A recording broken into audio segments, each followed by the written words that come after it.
Because Vivian texted me some emojis. I was in the studio, I was in the office, and she's like, "Babe, I can't wait for you tonight. I'm gonna take some emojis." So she was texting me a bunch of emojis, like, "I'm excited to get home. I'm excited to get home." Like, so I close up shop early. I get home, and then when we get to bed, Vivian's like, "Okay, we're gonna talk about the schedule for 2019." I said, "What the fuck? That's clickbait."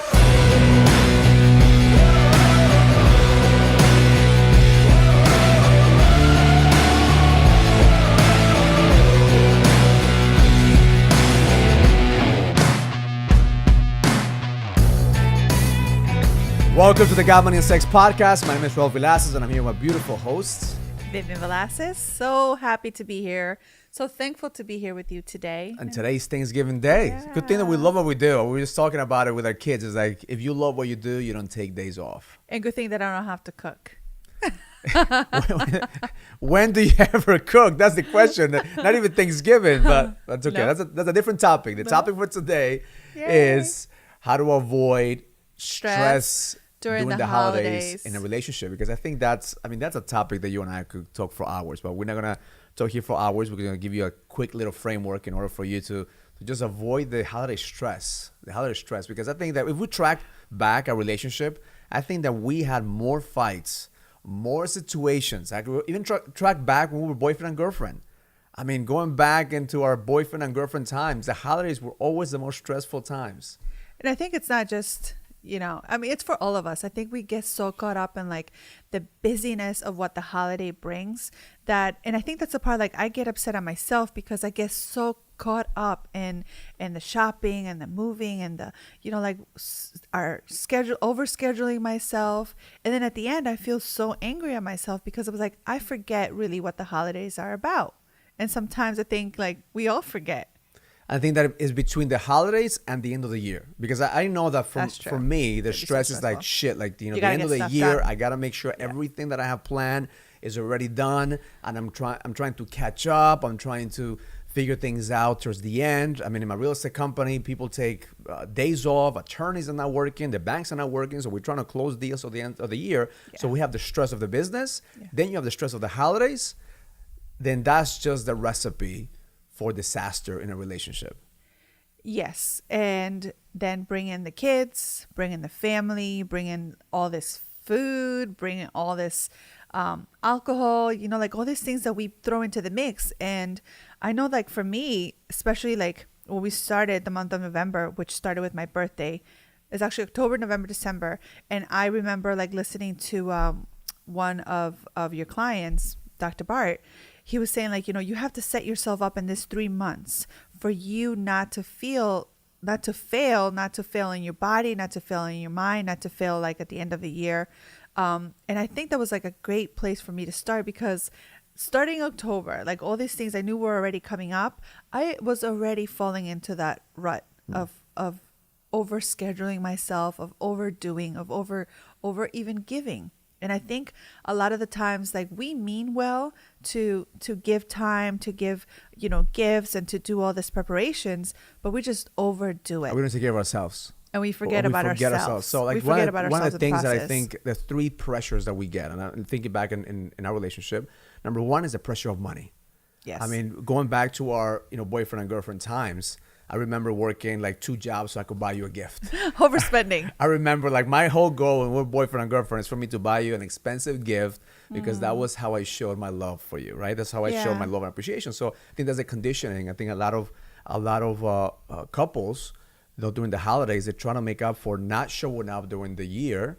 And they try to compensate, whether it's with the kids, whether it's with the wife or the husband, or whether it's with people in the family, that we try to kind of like, I'm going to give you a gift because I feel like I haven't given you my time during the whole year. Yeah. So let me just overcompensate. So the first pressure is pressure with money and pressure with gifts. And then I think a lot of the times, like, we already have that pressure. Like, we put ourselves this pressure like throughout our whole lifetime of money, like the idea of money and what money does.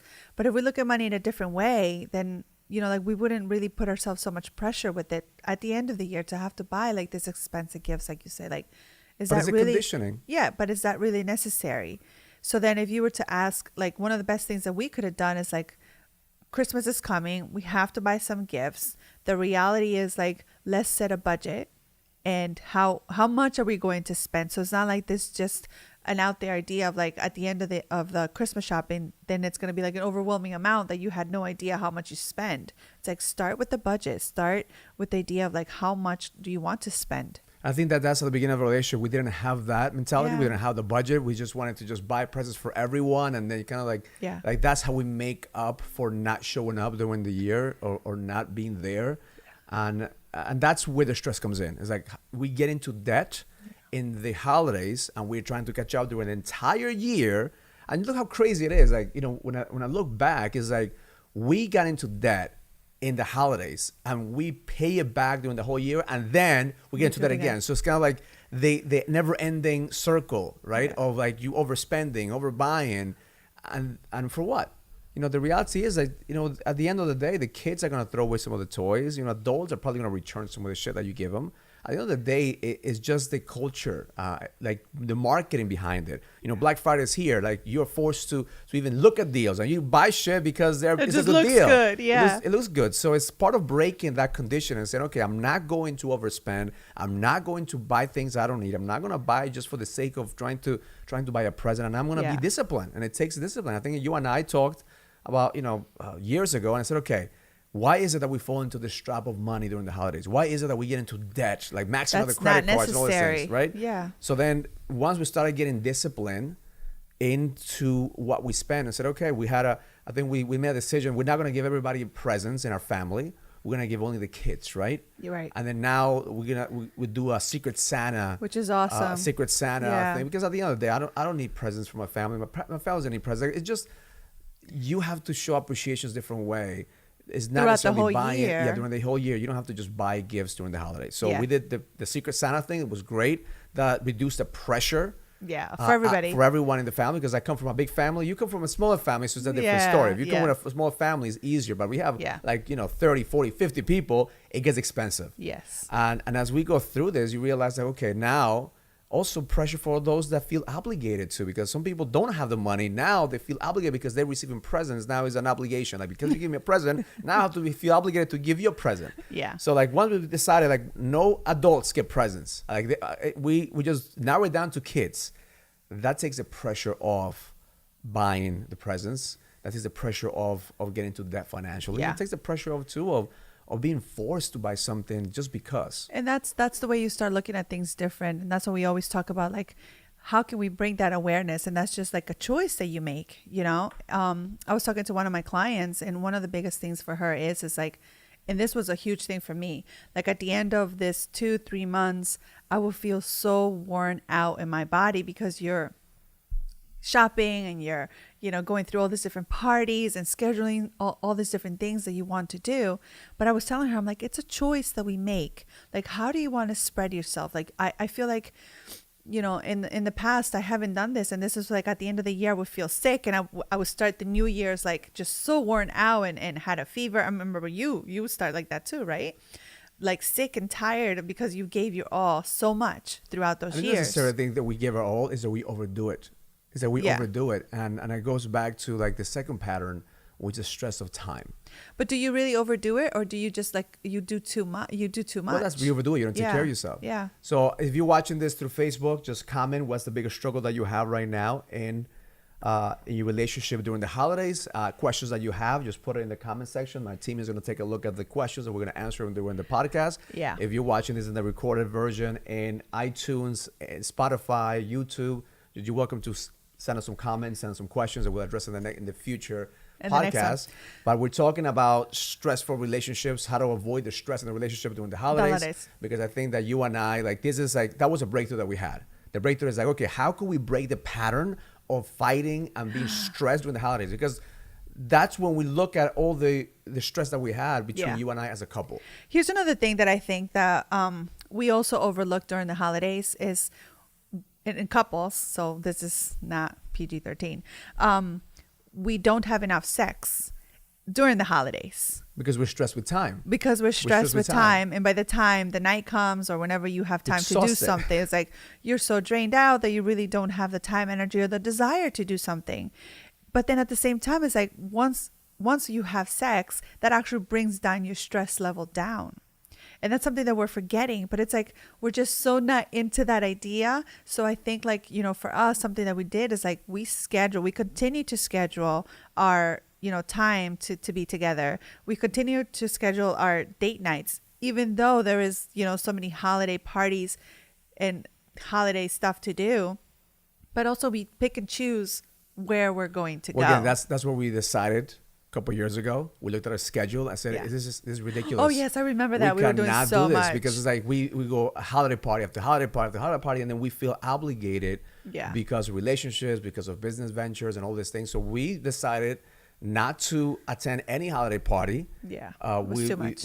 Because if we do, it will take us away from our routine. Now we create our holiday party, we do our own thing, but also just respect the time. The stress and time at the end of the year is so draining to be in every single party, every single situation, and then you drain. Yes. Right? I remember when we said, okay, we're not going to go anywhere. So we used to get invited to the point that we don't even get invitations anymore because they know we're not going to show up. Yeah. It's just being disciplined again of valuing your time to make sure that you take care of yourself. You schedule the date nights. I mean, that's really a religion for us. Yes. To make sure every single week we schedule a date night and we don't deviate from that, and we make sure that we feed each other.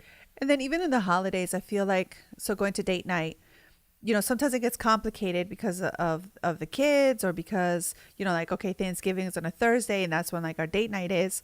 But, like, you have to think outside the box, and we have to get creative to really take the time and create the time with our spouse. So like you could stay home and have a beautiful, evening at home. You could do like a little Christmas, whatever you want to do at home, or at Thanksgiving. It's just creating the time, creating the opportunity to be together, and just feeding each other. I mean, like, shit, have sex. Make sure you connect. Make sure you put yourself in a situation. I know, in the past, we forget. It's like, okay, we're going. I'm going 100 miles an hour. 3 months later. And then after the holidays, like, oh shit, we only had sex once during the holiday season or twice during the holiday season because we were so busy, and we forget that that's how we kind of de-stress ourselves. Like, sex is a great way to relieve of stress. And also, we talk about this all the time, or we talked about it in the last podcast. Like, we're not necessarily just talking about sex. We're talking about the connection that the sexual experience brings. Because I'm talking about sex. Well, you talk about sex because that's part of like. The other day Vivian did this, and that's where I was laughing because Vivian texted me some emojis. I was in the studio, I was in the office, and she's like, "Babe, I can't wait for you tonight. I'm gonna take some emojis." So she was texting me a bunch of emojis, like, "I'm excited to get home. I'm excited to get home." Like, so I close up shop early. I get home, and then when we get to bed, Vivian's like, "Okay, we're going to talk about the schedule for 2019. I said, what the fuck? That's clickbait. Okay, but you're wrong, because I sent you the emojis. Well, you're not totally wrong, but I sent you the emojis, and I said, I can't wait to cuddle. No, the emojis that you sent me were not cuddling emojis, all right? Let's just make sure that we have, like, there was false advertisement. So when I got home, I'm ready based on the conversation that was going on through text. And then when you hit me with the bomb that we're going to talk about the schedule for 2019, I'm like, that's a turnoff. I just needed because to confirm. As a man, we're looking to close a deal. As a man, if you're giving me a contract, if you tell me something, I'm going to hurry up to go home based on the information that I have. Okay. And we were laughing about it because I said that you clickbaited me. Yes. You clickbaited me. So we did spend some time. But it's something like here's the thing, like I have to get that off my chest, and I had to like think this through with you because it was a calendar for next year. And I looked at it and it was like a lot of the things I'm not, 100% with it. So I had to tell you what I felt. And that's the perfect time for me to talk about it. That's what I said. You could talk about it at breakfast. We could talk about it somewhere else. But now you're just throwing me this bomb right here. It was a turn on. So I was getting pissed because I'm like, shit, this just turns me off. I don't want to talk about, like, I'm already in a different mood. And then I had to break my pattern and laugh about it because I was generally getting upset. I'm like, okay, you know what? This is just some bullshit. Like, I signed up for this. I clicked on this. This is a clickbait right here. But then I had to just catch myself, realize that, okay, I just have to hear you out. And then we had great sex. And then we could laugh about it. That's right. But you did clickbait me. That's fine. And now I'm aware. Now I need to. So, and that goes for women to understand that whenever you talk about sex, verify and clarify. Because sex, you just said it right now. Sex is not necessarily cuddling for you is different. For me, sex means sex. Yeah. So then just clarify and verify with your partner what exactly do you mean by these emojis, or Oh what my God, exactly you're do too you funny. mean by cuddling? Or like, I have to so it's- watch what kind of emojis I send you. But I was very clear. I wanted to cuddle with you.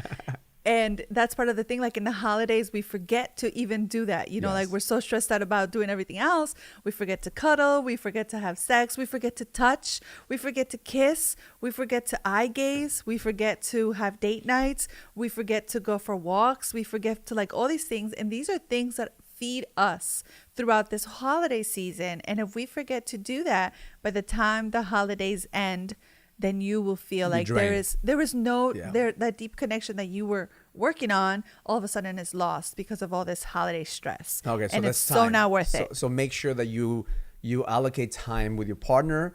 Make sure you set a budget for your gifts. That's so right. You don't have stress with money. Yes. And then you schedule the time and choose the parties that you're gonna go to. Choose the time.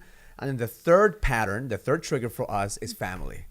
And that's a big one because I come from a big family, and you Yes, come from a and I small come from a family. very small family. And in the Latin culture, you know, we love to be with family, and we love to just have parties, and you know, Christmas is a big party, Yeah. New Year's is a big party.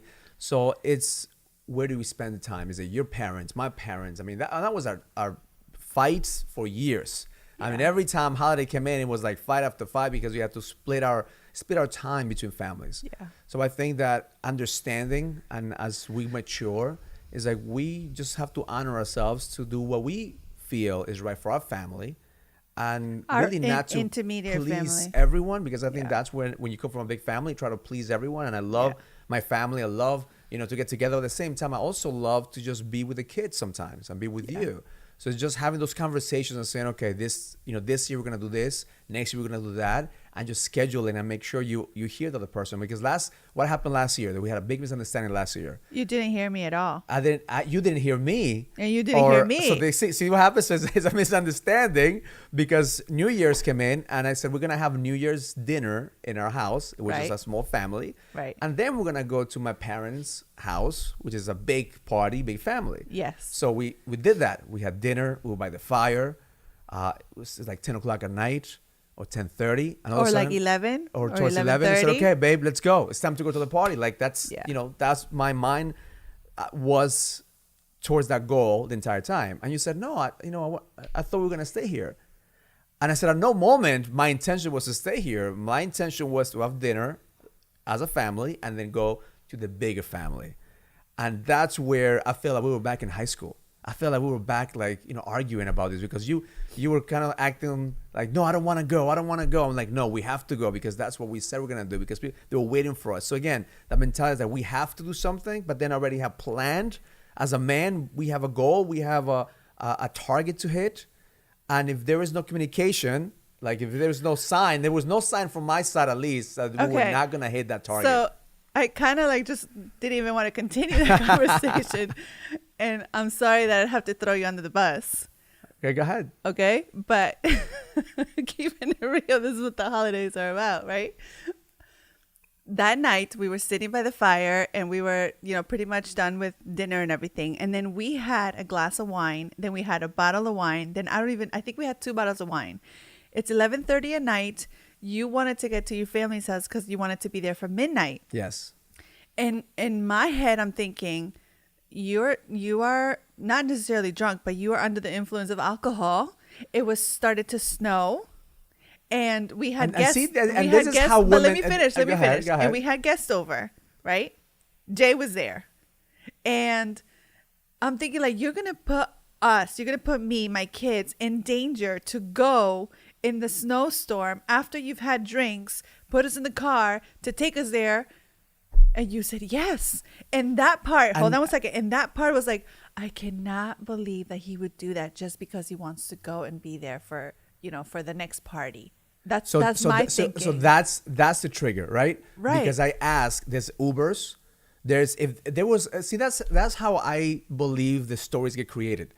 And I could go back and Google, there's definitely no storm. There was absolutely no snowstorm whatsoever. So you can take that snowstorm out of the way. Those are facts, all right? So Jay first of all, was there, so we had and to we ask talk him. about guests. Jay's like family. I Yes, mean, Jay he is like is. family. There's He no is. guests. We're not disrupting a party. It wasn't like a disruption of a party here. No, but we were And the chilling. third We were thing is having a like good there's time. Uber. Yeah, see, that's a different story. You were chilling. You were having a good time. You wanted to do what you wanted to do. So Yeah. at the end of the day, it wasn't about like what I wanted to do. It was about, again, creating the outcome. There was no indication whatsoever from my side ever that we were not going to complete that outcome. Yeah. And the reason I got upset is because you put me in a situation saying, are you gonna do all this? I'm like, yes, because that was the outcome. Yeah.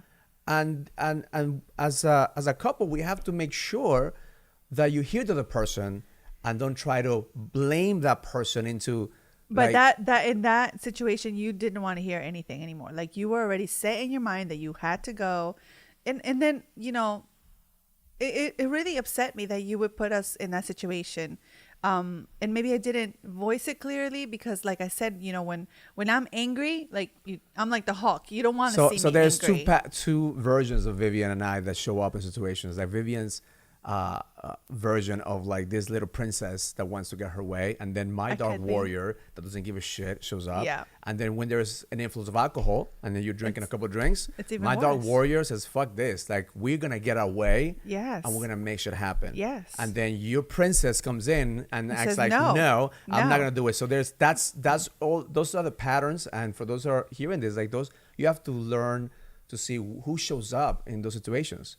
Yeah. Because my dog warrior doesn't give a shit. Like he just wants to make sure that he gets things done. And your princess doesn't care about anyone except herself. Is always triggering my dog warrior. Yes. So at the end of the day, it goes to pattern number 4, which is overeating and over drinking, because those are also the main challenges that happen in relationships in the holidays. We overdrink. We overeat, we feel like shit, and we do stupid shit. Like, looking back now, like, that was a stupid situation. Yeah. I already had, some drinks. I shouldn't be driving. I know there was no snowstorm, but let's just say there was it was a stupid decision from my side. Yeah. Had I looked back, I mean, thank God Jay was there. He drove us there, but there was always Ubers and all these things. Yes. But at that situation is, why do we put ourselves in that situation? Why do we, again, over drinking, overeating, and it creates those. And it took us, those to be patterns. honest, it took us a couple of weeks for us to like really get on the same page. And again, just you not letting the holidays take over all of you, you just take over, and to have the conversation and to be clear, like what is, okay, this happened this year. Let's focus on what can we do next year for us not to fall into this pattern again. And I think this year we're very clear as to what we expected from each other, and God willing. At the same time, it's just being aware. Yeah. I mean, being aware. Don't overeat. God don't willing, it won't overdrink. happen again. Well, I know it won't happen again because we'll have clear agreements of where we're going That's right. and where we're gonna be. That's right. And so don't overeat. Don't overdrink. Don't overspend. Make time. Create a budget. And create the make time. And don't forget about the most important part of your relationship, which is each other. Yeah. The presence, the family, and everybody else. Everybody, like one of the things that I tell my wife all the time is like everybody has to take care of their own core family, so we could actually impact other families. That's right. But if we try to please everyone else and we forget about us, we're fucked, and then we will lose because we end up stressing the fuck out, and we end up fighting, and we end up creating a whole different turmoil and stress, and then it takes away from really what the core is of the holidays. Of the holidays, which is sharing time with each other, making sure you give, love, making sure you giving, create an impact, sharing. There's no upside of overspending. There's no upside of over drinking, overeating. There's no upside of stressing up time. Just make sure that you become aware before the holidays even hit. Have clear agreements of where you're gonna be, how you're gonna do it, when you're gonna do it, and make sure you make it happen. That's right. I love you, bye-bye. I know, baby. Thank you for throwing me under the bus. I could handle the bus anytime. I can handle myself. I love you. All right. If you're watching this, make sure you comment on Facebook, Instagram. Follow us on YouTube, Facebook, Instagram. Follow us everywhere except for our bedrooms. We'll keep it private. Until next time. Learn it. Live it. Experience it. Love life.